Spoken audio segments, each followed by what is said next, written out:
Praise the Lord. സിയോന്റെ പുതിയൊരു എപ്പിസോഡിലേക്ക് എല്ലാവർക്കും വീണ്ടും സ്വാഗതം. ഞങ്ങളുടെ ചോദ്യങ്ങളും ഉത്തരങ്ങളും ഒക്കെ നിങ്ങൾക്ക് അനുഗ്രഹമാണെന്ന് കരുതിക്കൊണ്ട് ഇന്നത്തെ പ്രോഗ്രാമിലേക്ക് പോവുകയാണ്. ഇന്ന് ബൈബിളിലെ നദികളെക്കുറിച്ചുള്ള ചില ചോദ്യങ്ങളാണ്.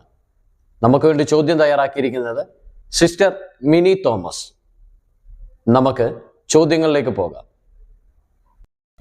ആദ്യത്തെ ചോദ്യം: നദിയിലെ വെള്ളം കുടിക്കാൻ കഴിയാതിരുന്നത് ആർക്കാണ്? ഉത്തരം മിസ്രയീമ്യർക്ക്. പുറപ്പാട് പുസ്തകം 7-ാം അധ്യായം 24-ാം വാക്യം. അടുത്ത ചോദ്യം: ഒരു നദി പുറപ്പെട്ടു, എവിടെ നിന്ന്?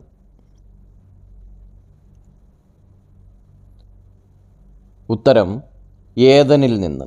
ഉൽപ്പത്തി പുസ്തകം 2-ാം അധ്യായം 10-ാമത്തെ വാക്യം. അടുത്ത ചോദ്യം: വയോധികൻ്റെ മുമ്പിൽ നിന്ന് പുറപ്പെട്ടൊഴുകിയ നദി ഏതാണ്? ഉത്തരം അഗ്നി നദി. ദാനിയേലിൻ്റെ പ്രവചനം 7-ാം അധ്യായം 10-ാമത്തെ വാക്യം. അടുത്ത ചോദ്യം: നദി ചെന്നു ചേരുന്നിടത്തൊക്കെയും ജീവിക്കുന്നത് എന്തെല്ലാമാണ്?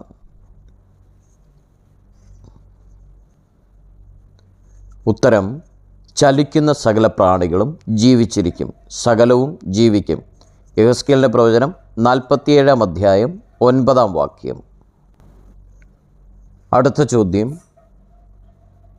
യേശുവിൽ വിശ്വസിക്കുന്നവൻ്റെ ഉള്ളിൽ നിന്നും ഒഴുകുന്ന നദി ഏതാണ്?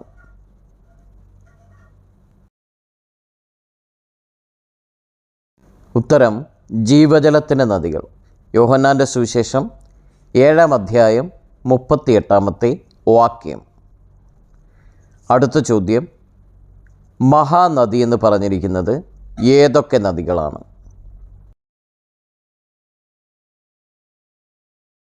ഉത്തരം 2 നദികളുണ്ട്. ഒന്ന് ഫ്രാത്ത്, ഉൽപ്പത്തി പുസ്തകം 15-ാം അധ്യായം 18-ാം വാക്യം. രണ്ടാമത്തേത് യൂഫ്രട്ടീസ്, വെളിപ്പാട് പുസ്തകം 15-ാം അധ്യായം 12-ാം വാക്യം. അടുത്ത ചോദ്യം: നദിക്ക് ഇക്കരയും അക്കരയുമുള്ളത് എന്താണ്? ഉത്തരം ജീവവൃക്ഷം. വെളിപ്പാട് പുസ്തകം 22-ാം അധ്യായം 2-ാമത്തെ വാക്യം. അടുത്ത ചോദ്യം: ആലയത്തിലെ ഏത് നദിയാണ് അവരെ കുടിപ്പിക്കുന്നത്?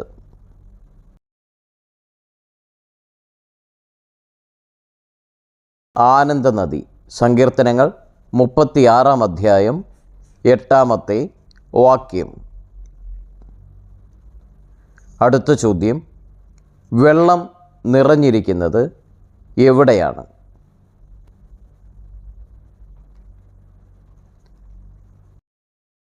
ഉത്തരം ദൈവത്തിൻ്റെ നദിയിൽ.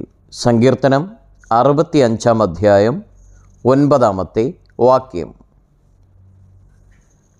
അടുത്ത ചോദ്യം: അശ്ശൂരിന് കിഴക്കോട്ടൊഴുകുന്ന നദി എത്രാം നദിയാണ്? പേരെന്താണ്?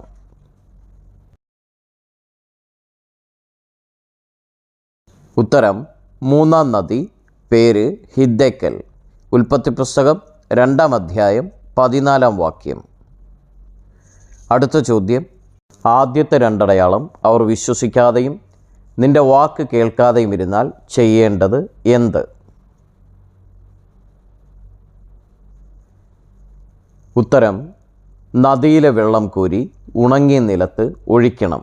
പുറപ്പാട് പുസ്തകം 4-ാം അധ്യായം 9-ാം വാക്യം.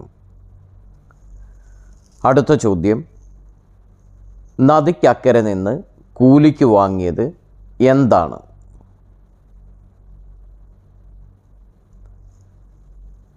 ഉത്തരം ക്ഷൗരക്കത്തി.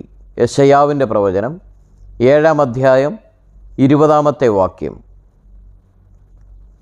അടുത്ത ചോദ്യം: ദേശത്ത് കവിഞ്ഞൊഴുകുന്ന നദി ഏതാണ്?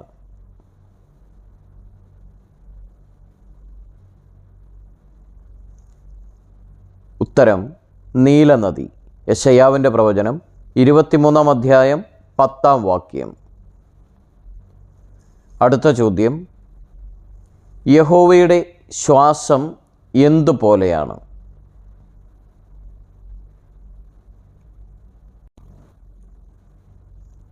ഉത്തരം ഗന്ധക നദി പോലെ. യെശയ്യാവിൻ്റെ പ്രവചനം 30-ാം അധ്യായം 33-ാം വാക്യം. അടുത്ത ചോദ്യം, നദികളിൽ ചാടി കാൽ കൊണ്ട് വെള്ളം കലക്കി നദികളെ അഴുക്കാക്കി കളഞ്ഞത് ആരാണ്?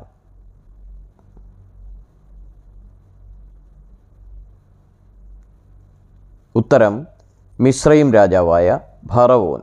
യെഹെസ്കേലിൻ്റെ പ്രവചനം 32-ാം അധ്യായം 2-ാം വാക്യം. അടുത്ത ചോദ്യം, യഹോവ പ്രസാദിക്കുമോ എന്ന് ചോദിച്ച നദി ഏതാണ്?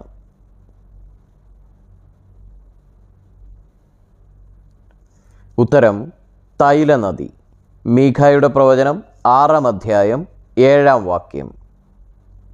അടുത്ത ചോദ്യം, ദാനിയേൽ ഏത് മഹാനദി തീരത്താണ് ഇരുന്നത്?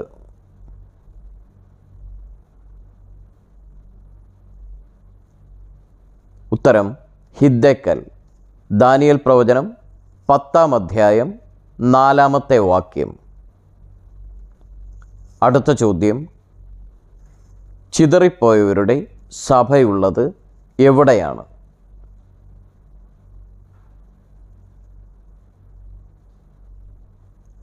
ഉത്തരം കൂശ് നദികളുടെ അക്കരെ നിന്ന്.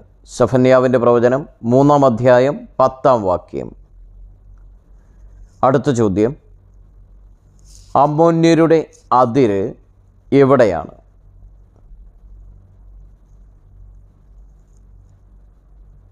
ഉത്തരം യാബോക്ക് നദി. യോശുവയുടെ പുസ്തകം 12-ാം അധ്യായം 2-ാം വാക്യം.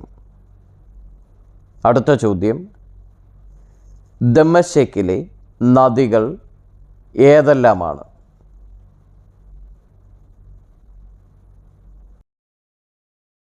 ഉത്തരം അബാനയും പർപ്പരും.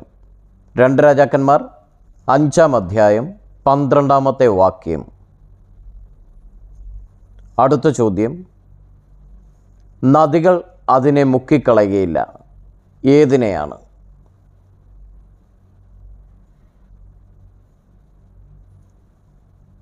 ഉത്തരം പ്രേമത്തെ. ഉത്തമഗീതം 8-ാം അധ്യായം 7-ാമത്തെ വാക്യം. അടുത്ത ചോദ്യം, നദി കവിഞ്ഞൊഴുകിയാലും ഭ്രമിക്കയില്ല, എന്താണ്?